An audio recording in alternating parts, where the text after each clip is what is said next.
On January 7th, 2008, you became a police officer. That's correct. And then you were promoted to sergeant in 2014. That's it. So let's get into a little bit about your family background. Sure. So I have two boys, and growing up, a lot of them would say, well, I want to be a police officer or a firefighter or, I don't know, randomly a lawyer. Okay. But did you always want to be a police officer? Actually, no. Not even, I don't think that was even on my radar as a boy. The only thing I ever wanted to be was a professional football player. Oh. That was it. No fallback plan, no other options. Just I was going to the league, and that was it. So how was life growing up? Like, where were you born, and how did you become a police officer? For those who may want to know the process. Yeah, well, for me, it was kind of a roundabout way, but I was born in Brooklyn, Coney Island, and I guess I had an average New York City kid upbringing, running around, getting into the things that Brooklynites get into. Yeah. Right. But to become a police officer, that was something actually my mom was kind of, heavy-handed with me. And she was like, listen, you're going to take this police test, and it's a good city job. And, that's kind of the way, we were brought up to get a good foothold in life, get a good job, and move on. And it still really didn't appeal to me until when I was in high school. September 11th happened, and that kind of really spurred me into, like, you know what, I want to be in a position where I can help should something like this happen ever again. And that's kind of was the impetus for me actually pursuing and going forward with being a police officer. It's kind of funny that you would say that, because a lot of people were like, well, I do want to help, but at that capacity where my life is in danger, that's something that people would be like, no, I'm not doing it. Because I almost went into the Navy. Okay. And then 9/11 happened. And my mom was like, no. Yeah. Not doing it because I don't want you risking your life. I had some of the same. My loved ones obviously had the concerns that, police officer is a dangerous job. And it is. Right. It's there's no way around it. It is dangerous. But you kind of have to put that aside and put your desire to affect the community, affect the world, and help above that, because somebody's got to do it. Right. Yeah. I mean, speaking of that, because it almost goes into the community type of response that you're saying. You want to be that community leader. Absolutely. So, speaking of community. Here we go. Get to it. I feel there's a lot of drawback, between the community and NYPD. There's a lot of things that we see on the surface, but we don't really see what's going on underneath. Correct. So how is it that we can, build a stronger community with NYPD helping? Obviously, that is a hot button topic that's on the minds of everyone, not just in New York City, but nationwide with police in the community. I think the main thing has to be accountability, and I think that has to be from both sides. I recently was talking to some folks, and I let them know the community has a responsibility to sort of police themselves. And when I say that, I mean they're responsible for maintaining order to a certain extent. Right. And then the police, when we come in, we do our part. It can't just be, the police. That being said, as police officers, we have a certain amount of accountability due to the oath that we took to help and protect and serve the communities. Right. So I think if both sides are more cognizant of what they need to do and hold themselves more accountable for the important job, which is keeping this city safe, then we'll be able to move forward. But that can only be done together. So how can NYPD build our confidence to make that a better relationship? Because right now it's just broken. So honestly, it's going to take work. Yeah. It's going to take work. Like anything that's broken, it didn't start that way. The relationship deteriorates over time. And I think if you pay attention to some of the things that we've tried to do, we're making strides towards that. It's kind of that love-hate relationship. Yeah, I want a little more love. I want less hate. And I understand that there's never going to be, and anyone who thinks it is naive, there's never going to be 100% love between the police and the community. But if we can reach an understanding, about how we go about things, I think we'll be fine. I can only speak for myself, Right. but I'm sure that most members of any police department understand that for us to police effectively, we need community partnership. Yeah. It just doesn't work any other way. I think there's an old adage that says, if you want to go fast, go alone, but if you want to go far, go together, right? And that just has to be the mantra, excuse me, for police work. It has to be. We can't accomplish anything without one another. So the quicker we're able to build these bridges and, repair the bridges that have been burned Right. in some instances, Yeah. then the better off we'll be. But make no mistake, it's going to take work and that word accountability on both sides to really make it better. Yeah. Now that you are a sergeant, what leadership role do you have versus being, they call them a runt cop? A runt cop. Yeah, I could see how the public could view that, but I gotta say that the actual police officer that's out there, boots on the ground every single day, those are the superstars. They really are. They are the first line of defense, so to speak. And being a sergeant, I'm a frontline supervisor, but those cops out there doing their day-to-day work, meeting the people, interacting every day, those are the real heroes to me and to most leaders. The people that work for you are going to make you look good. So where I come in, the message that I deliver to those that work for me can speak volumes. If I'm correct and I carry myself in a correct way, the likelihood of the people that work for me doing the same thing is very high. Yeah. So you have to start with yourself, like anything else. Start with yourself, set the example, and those that work for you and under you will hopefully follow suit. Right. It sounds like a hierarchy situation. Oh yeah. Like I know for common sense, we're basically an organization that try to provide some type of information, and we're kind of like a fraternity, if you will. Yep. So how is it for NYPD, like the hierarchy situation? Like how is the ladder? I guess the rank structure. I guess you mean. So it's we call ourselves a paramilitary organization, not a military organization, but we have rank structure similar to them. We have police officer, sergeant, lieutenant, captain, deputy inspector, inspector, and then chief, all the way up from there to the police commissioner. Nice. But we're really unified. The messages come out from the top. They get delineated through the ranks, and we try to have that unity all from top to bottom. What's your next step? Oh, well, since you asked, I passed the lieutenant's test a couple years ago, so I'm waiting. Yes. I am waiting to get promoted. So the faster these names move along, I should be promoted pretty soon. Thank you. Wait, so you're going to be like Lieutenant Mike? Yeah. Mike Larry? Hopefully, No. because Lieutenant Mike is good people. So yes. Hopefully we can do some good things together. He's awesome. So soon I'll be a Nice. lieutenant. Yep. Yay! So I'm coming to the party. Come on over. It's gonna be big. I'm invited. Okay, so now we're gonna go back to NYPD in a second, but Sure. I want to know what else you have going on besides now getting there to lieutenant. Yay! Oh man. But what else do you have going on personally? So much.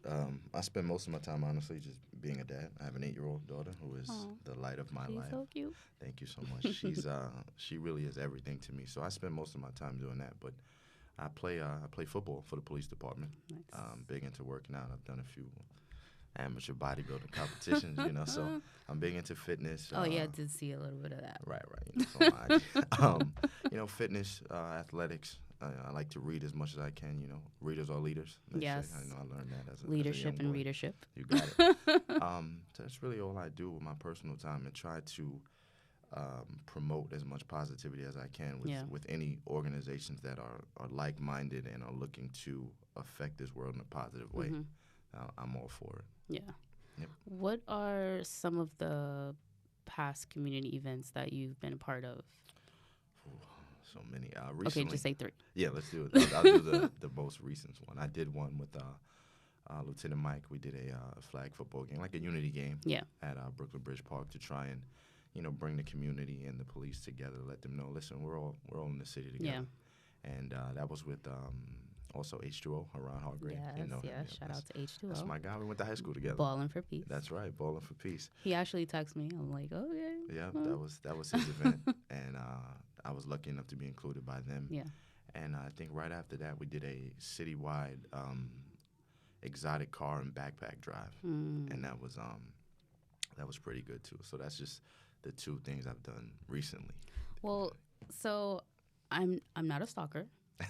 I'm not. But I was looking at your Instagram, Hmm. and you said something about your definition of success. Oh yeah, I remember that. So explain how you define success. And I know that when we met, you were driving a nice fancy car. Hmm. And then you said something about kids don't have to, like, you want to show that kids don't have to do illegal That's things. right. You ain't gotta be a dope boy to have money. You don't. So it coincides with success. So if you can just elaborate on your definition of success, I think everybody needs to hear that. Yeah. So what inspired me to make that post, I was hanging out in my old neighborhood, and it's so different, like where I live and how I live now Yeah. versus how I was brought up. Yeah. But I try to remain grounded and remember that I would not be who I am without those experiences that made me. But when you're a kid growing up in some of these neighborhoods, your definition of success is largely tied to materialistic things, Right. what you have, because you see the fancy cars, the Right. jewelry, Yeah. and those are the people getting the attention. Sometimes negative, sometimes positive. But as a kid coming up, you want those same feelings. So for me, for a long time, my definition of success was I have to have a nice car. I have to have a nice house. And before that, I had to have Jordans. I had to have a gold Right. chain. All these things that are so-called status symbols, but in the end, they really mean next to nothing. Right. So as I've grown and I started to achieve some of these milestones, if you would, of success, the more of them I got, the more I realized that that's really not what success is. So success is going to be subjective for all of us. But in my very humble opinion, I think success is the legacy you can leave for others once you're gone. Yeah. Like what can you do to pay it forward to some Yeah. of the young men and women Yeah. that are coming up behind you? And it has nothing to do with the car you drive, Right. the clothes you wear, the kind of house you live in. And I'm not saying that it's bad to have a nice car or it's bad to have a nice house. No, those things are pluses, but they don't make or break you. And in the end, the real success, I mean, the stuff that it's not tangible, you can't reach out and touch it, but Yeah. it's so real because how you affect the later generations and even those around you to a certain extent is the true definition of being a successful person to me. Yeah. Wow. That's powerful. But this is something that you had to learn over time. Oh yeah, oh yeah. You only learn that Gradually. by going through it. Oh yeah, and Yeah. and a lot of learning. It was stages. Yeah. I still in my early 20s, I still was concerned with, hey, I really gotta have a nice car. Are people going to accept me if I Yeah. don't have this and this and that? Now, once you attain a certain level of success, when you have the things, you don't even really care about them. Like I love my car, but it's not the end all be all Right. to what I do. Right. It's just a part of it. So whether you had it or not, it's like, All right, I'm good regardless. I'm good anyway. I mean, you're a family guy, so it's That's not right. even like. Well, it's got back seats. Yeah. It doesn't look like it. Well- It's got back seats. I think my daughter actually got in your car. Yeah, We're taking pictures. So. that was funny. What do you enjoy most about your career? Oh man, it's gonna sound cheesy, and whenever I say it, I know people roll their eyes and things like that. But I really enjoy being able to help people. I really do. I think that a common misconception about policing in general is that we want to come out and handcuff people and lock them up. And make no mistake, Well, people do need to go to jail, and I know that the community doesn't want to hear that. Some people have to go to jail see, now you open up the door because for another question. there's bad people in the world. Right. But the best part, my favorite part, and I think most police officers and law enforcement, or people in general, is helping people. That's what the oath is. When you say you're going to protect the city, also, you do that in a manner in which you can help people out. So that's my favorite part: seeing people smile, getting someone out of a terrible situation. Because as a police officer, 90% of the time, when someone calls you, they're in a bad place. Yeah. They need help. True. They are not in their finest hour when they unless call you. unless they're prank calling and saying that Yeah. we want to order 1,000 pizzas. Which is, a thing that we have to deal with these days, unfortunately. But I mean, okay, so you opened the door for this Here we question. So, have you ever had a situation where it was you versus someone on the force? And let's say you're not in uniform, Mm-hmm. you're driving your car, and someone stops you. Have you ever been into a situation where there was a When when I was off duty and someone stopped me, a police officer? Yeah, Mm-hmm. I've been stopped. like a racial profile situation? No, that has never happened to me personally. Okay. But I get stopped all the time, and Why do you get stopped all the time? I drive a really nice car. Sometimes I'm driving too fast. I'm speeding. Whenever I get stopped, it's my own fault. Right. So I'm speeding. I'm probably. Do you be like, I'm sorry, officer? I do actually, and that's actually advice I would give You anyone. have manners. Okay. Exactly. and it really boils down to just being a human being. Right. I'm a police officer. Wait, a police officer stopped me and said that I ran the stop sign. Okay. That wasn't true. He lied. He lied. He's out here lying. He lied. Did you Can say- I use your badge number to get out that situation? Absolutely not. So this is a great teaching point right here, right? Okay. So the police officer stopped you and said that you ran the stop sign. Yes. You disagreed. Yeah. That interaction is not the time to discuss whether who's right or who's Oh, no, wrong. I didn't. Good. He But said license and registration, and I'm you like, complied. and I just, yeah. if more people did that and understood, that's why we have courts. That's why we have the legal Right. system, because when you go to court, that same officer is going to have to present evidence to why he think you ran the stop sign. And if his evidence is insufficient, the only thing you lost is a day in court. Right. So it can be tough, of course, if you feel like you're in the right. But, there's procedures for that. Go to court, challenge it. If you think that you're right and the officer is wrong, state your evidence, and that's the way it should go. So, yes, I have been stopped, but I conduct myself like that every time. If the officer stops me, I'm sorry, because I know I'm going fast. And, it usually goes fine. And I would say most interactions go like that, but those are not the ones that, blow up and make What media about and things like that. what about a stop and frisk situation? Have Have I you ever ever been had- stopped and frisked? Yeah. Oh, man, maybe when I was a boy, a long time ago. Okay. A long time ago. I just wanted to ask that question. Yeah. Like, hey, I'm an officer too. Here you go. Here's my badge. That could happen, but it hasn't happened to me, so I can't speak to that situation. Okay. All right. So, what is a typical day for you? Wake up in the morning. A work day or I'm A just work cooling day. out? A work Okay. day. So I wake up. The first thing I do is go to the gym. That's my number one thing. I go to the gym for about an hour, come home, take a shower, eat, and start to plan out my day. And whatever errands I have to run before work, I take care of that, and then I head into work. And I drive in. Anyone that follows me on Instagram knows I sing the whole way. I'm so done. I'm just a happy guy, man. So I'm singing. Well, I the whole see way. that. I see long ago, Yeah. you had some interactions with your guys. Are they still your friends now? Do they try to get your badge number so they can get out of trouble? No. I've been blessed that I've had the same friends since childhood, and we've really been able to watch each other come up and grow, and they've been supportive. I didn't get any of that. Oh, you're becoming a cop, and I didn't get any of that from my friends. Like, oh, I can't believe it. You're a traitor. No, they just like I said. I guess I'm lucky, and I think the views that we have towards police and towards life in general is policing is what I do. It's not who I am, and I don't think if you do the job in the correct manner, you really won't have a problem. It doesn't infringe on me in any way. The thing is, like, some people, and I haven't met everyone that's an officer, but some people will say that officers don't want to help. They just want to join this gang. They call it the Boys in Blue. I've heard that. And they just want to kill people. Mm-hmm. That's how some people perceive the police department or the police officers. I am aware. And truth be told, that saddens me because I also don't know every police officer. New York City Police Department is large. Huge, yeah. But I've worked with many over the course of my career, and I haven't encountered anyone that had that mentality.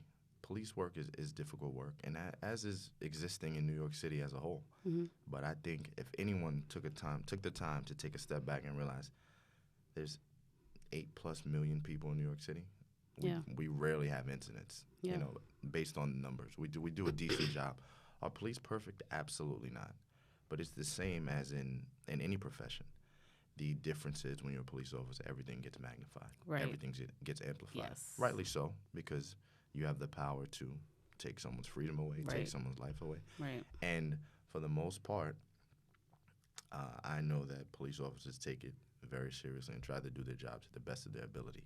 That does not mean everything is going to be peachy every single day or every single encounter, because Right. there's too many variables. Mm-hmm. You know, there's so many different attitudes towards police, so many different levels of criminality. Like, you know, maybe somebody stole a bag of chips, or maybe this guy committed a murder. You know, you can't approach those Right. two in the same way. So that view that's out there really saddens me. I know it saddens most members of the police department to know that we have this massive disconnect between the community, and it needs to be fixed. And I think that, again, accountability, Mm-hmm. communication, things like that will go a long way towards getting us where we need to Right. be. But it won't happen overnight. But the effort at least needs to be made on both sides. And I have to say, I see the effort being made. And, you know, change is coming, but progress is slow sometimes. Yeah. And we want to get to where we can have a coexistence here without so much friction. Yeah. If someone wants to become a police officer, what would be the first thing that they should do? Take the police test.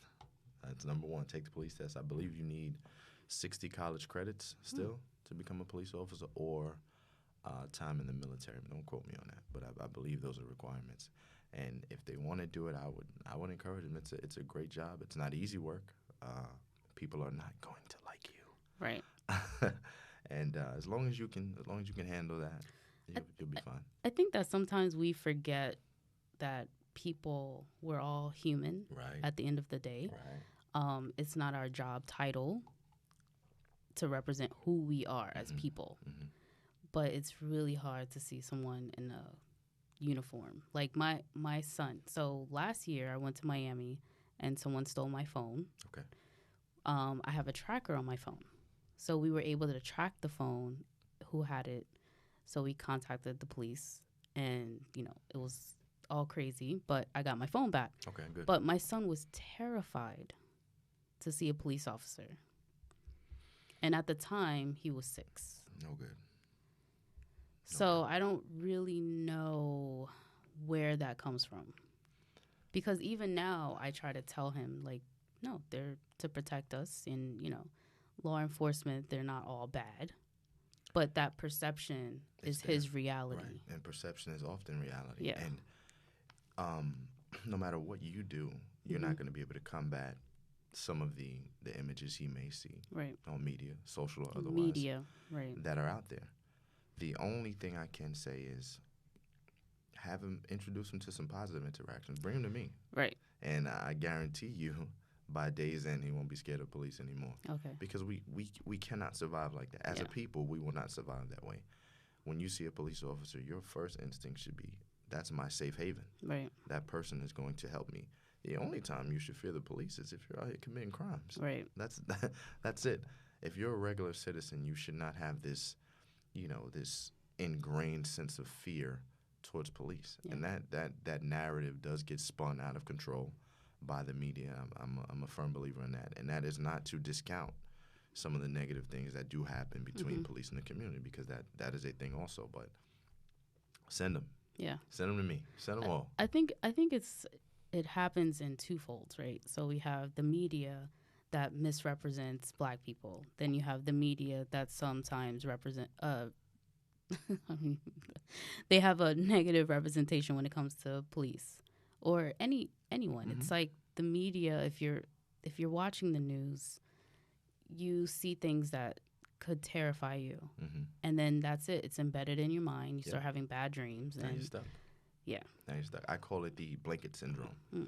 You cannot blanket a group of people. Yeah. All black people are this. Right. All white people are this. All Asian people are this. All police are this way. There's no all. There's no certainties. There's no 100% anything with any group. Yeah. We have to start looking at each other as individuals and start saying, well, this cop is good. Mm-hmm. This black person is good. This white person is good. When did we become so enamored with labeling whole groups of people? That is a mistake on any level. Yeah. All these doctors are bad. Mm-hmm. All these lawyers are bad. All of them? Come on. all of them? It's impossible. You can't find a good lawyer nowhere. No. I hear the narrative. I'm not ignorant to the things. I hate cops. Cops are terrible, and I'm always like, all of them. All of them? You didn't even meet me yet. You don't even know how good I am. Yeah. But I do understand. Again, I'm not naive to the fact that when things happen, people take that into account. Yeah. And when it keeps happening, or when it's perceived to keep happening, and the media gets a hold of it and spins it to whatever narrative they want to use, Yeah. it's hard for people. So I try to look at it from both sides, and I think if everyone did that, Mm-hmm. if the police look at the community standpoint, the community look at the police standpoint, then we'll be able to better understand each other and move forward that way. Yeah. Because that blanket practice doesn't work. Yeah. It just doesn't. You talked about reading. So the last two things, what is the book that you're currently reading or have you read that you would recommend?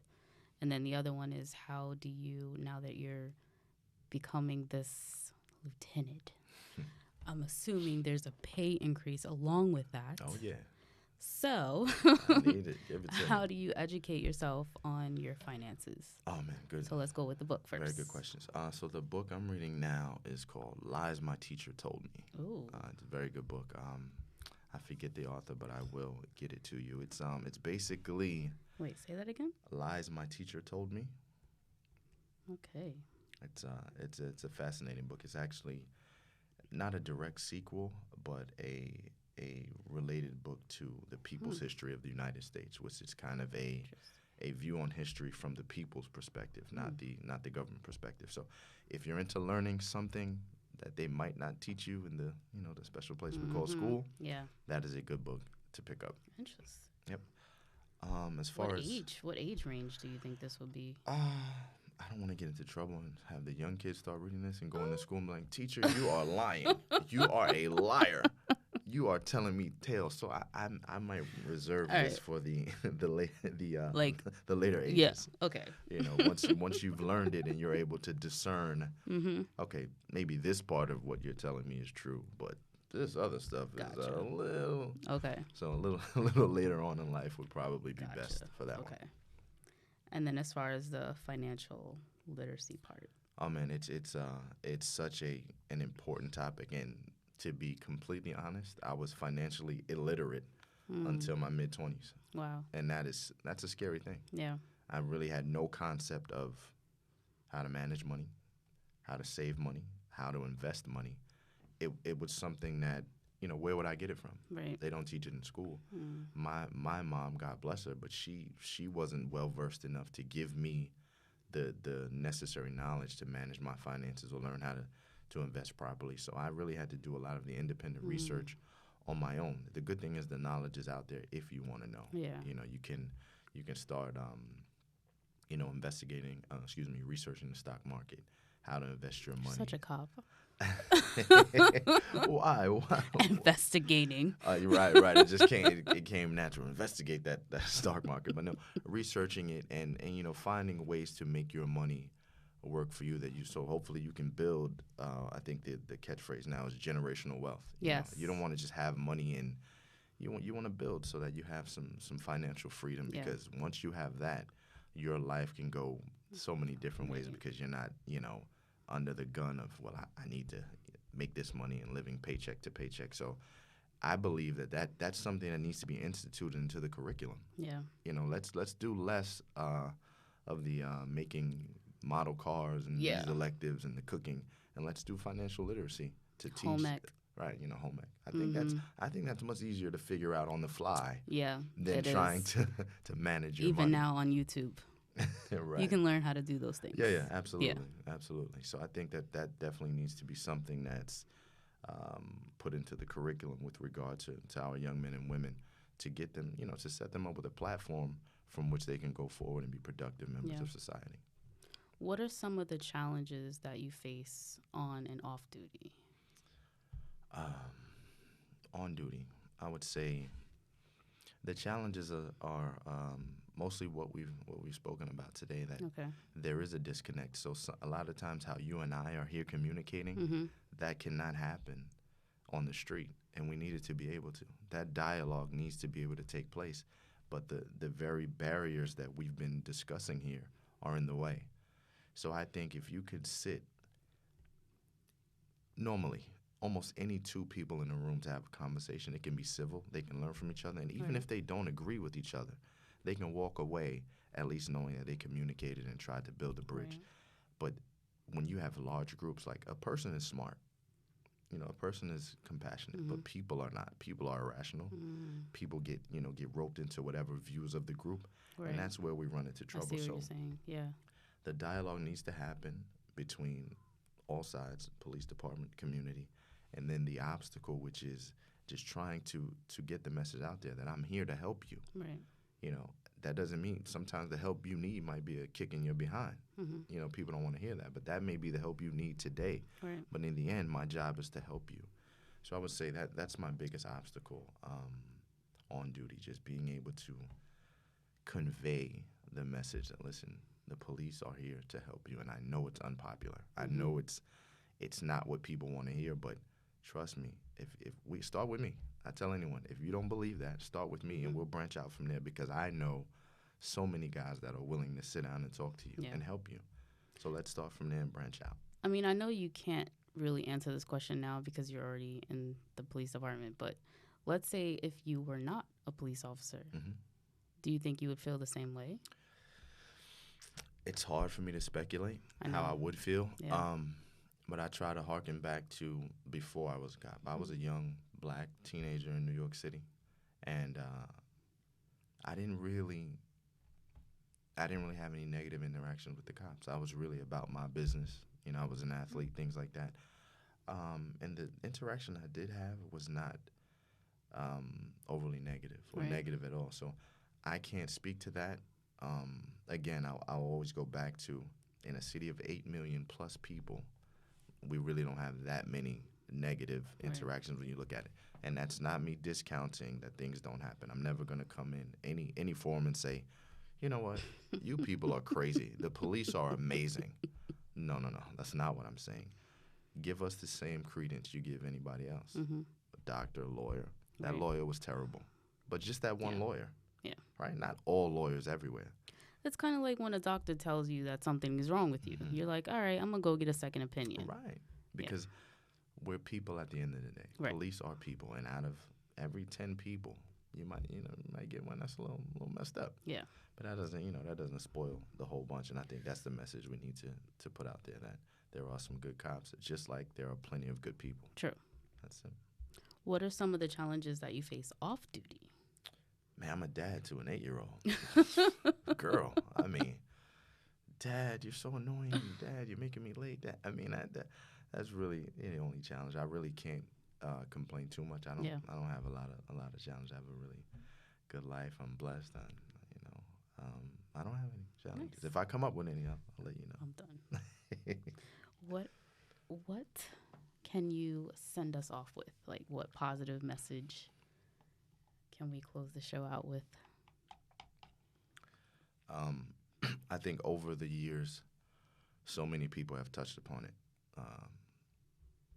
Start with the man in the mirror. Be the change you want to see in the world. All these quotes, that everyone knows. But they really do speak volumes. If you want to get anything done on a positive level, you have to not only start with yourself, but search yourself. Yeah. What are your prejudices? What are your shortcomings? And start to work on those. And when you do, you'll start to see that people that are just like you, that want to promote positivity, that want to be better, will join with you. And now all of a sudden you have this movement of people pushing against the negative narrative that's out there. Because we live in a world that loves negativity. They love to spin things out of control. That's true. So start with yourself and start small. Whatever you want to do, you want to write a book. Write a book. It doesn't have to be on Oprah's book club, but when I write mine, she got to pick it up. But no, start small and start with yourself, because once you hold yourself accountable, you will attract people like that, and you won't stand for anything less. Right. And that's the best thing I can put out there. Are there any events and things that we should know about that you have going on? Or? I don't have anything coming up currently, and the holiday season is rapidly approaching, so that's gonna be our focus. But I would like to take this time, just a few minutes, to talk about what I actually do for work, my unit. I was fortunate enough to meet a lieutenant a couple years ago that was like-minded, just like me, wanted to affect positivity and growth in some of our communities. And she put together a program that we mentor young men. We provide tutoring and after-school programs while also teaching them about athletics and trying to steer them away from some of the negative things that are out there. It's really great. I mean, we've been doing it for about 2 years now, and I really feel like I'm able to do everything that we're talking about now, because the youth, their minds are like sponges, as you know. That is very true. And if we can affect some of these young men before they start making the decisions that lead them to police interactions later on, I think that's a win. So that's what I'm able to do. Every day, my team is amazing. If any of them are watching or listening, I have an amazing team. I have an amazing boss. Even my the bosses in my hierarchy, they've enabled me to do this work, and we're seeing dividends. My boys, compared to the other students in their schools, are performing at a better rate academically, behaviorally, emotionally, and socially. And so it really is good. So that is the main thing I'm doing every day. It's called the Neighborhood Coordination School Initiative. Oh. And currently we operate in Far Rockaway on the peninsula there. How can people get involved with? If anyone has any questions, donation or something. Yes, that they can reach out to me on social media, and we can get them involved. So you have to say your social media. It is Broke the Mold on Instagram. I think that's the only one I really use. That's it. No, it's like It is. That is it. Broke _ Yeah, I can't. It's got a lot of symbols in done. it. Just if you're watching and listening, Broke, it's gonna come up. I'm not that popular, but I'm popular enough that if you put it in, and it'll come up.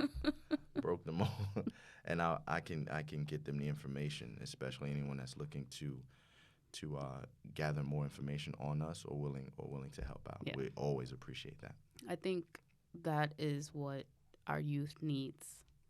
They need to see excellence, right? Agreed. They need to see positive change. They need those positive affirmations. I agree 100%. All that stuff. So that's pretty awesome. They need motivation, you know, and that's what we're here to do. We're here to inform, motivate, and try to get resources to those that really need it. You said it all. Think about it.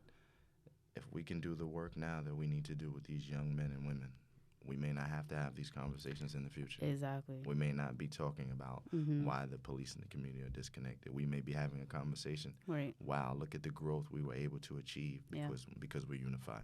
Yeah. So it starts small. But like I always tell my kids, I'm like, the more you know, the more you grow. Mm-hmm. That's right. So like the rainbow, the more you know. Basically. Mm-hmm. Yeah. They started watching Reading Rainbow. But that's a good show, a whole man. Different thing. Throwback. That's a throwback. Oh yeah. I used to watch it. YouTube. You can watch anything. Yeah. I put my daughter on to a lot of the older shows. Dad, this is boring. I'm like, boring. I used to watch this every day. Back in the day. You crazy? Yeah. She's a big fan of Fresh Prince, though. She likes that.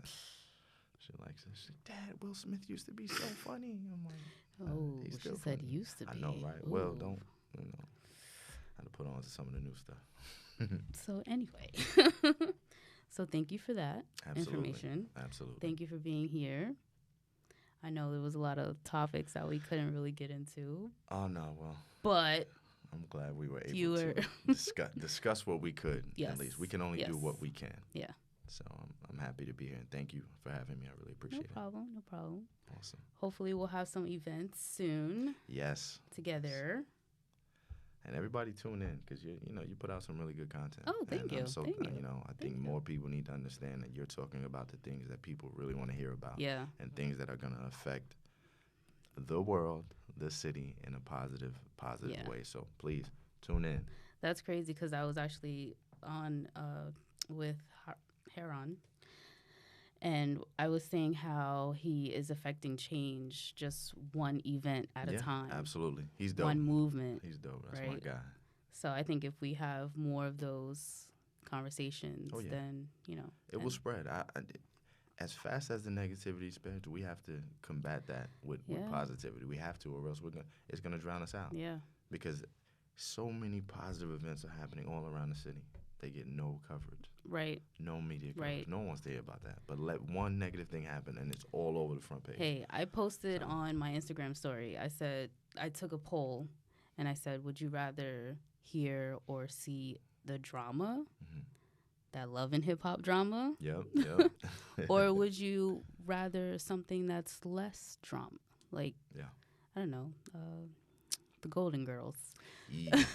Ooh, you went all the way. So thank you for being a fan. Right, you went all the way over. But most of the people were like, we want drama. Right. That's what sells. And we've been conditioned to be that way. Yes. Now. That's the problem. It's terrible. And now that we could go on and on with and this. then you create this, and now you want to take it back. It's tough. It's gonna take time. It's a gradual thing. It can be done, but it's like you said, it's gonna take time. No, it's not gonna be easy, and we have to come to grips with the fact that we are part of the problem. If we feed into the negativity and we get wrapped up in it, buying it. We're the consumer. Yeah. They're gonna keep pumping it as what long does as the we're buying it. consumer want? I don't even watch the news. It gets too crazy. It's depressing. I only watch the news because I want to find out what the weather is, or right. Or maybe there's one, or maybe there's one or two things that are like, That's what they do. They put murder, shooting, drama, and then the weather. And then the weather. And then right when the news is going off, and a lady rescued 6 puppies in Manhattan. They and it's tuck very in quick. Little, It's very quick. So yeah. That's what we've become. But again, if we do the right thing, if we start doing the work, people like you, myself, H2O, Lieutenant Mike, my boss, there's so many people I could go on and on that are not getting the proper recognition for the positive work that they're doing. If we could get those people to start to get recognized and known for what they're doing, we may not be having this conversation 20 years from now, 30 years from now. So here's hoping. Yeah.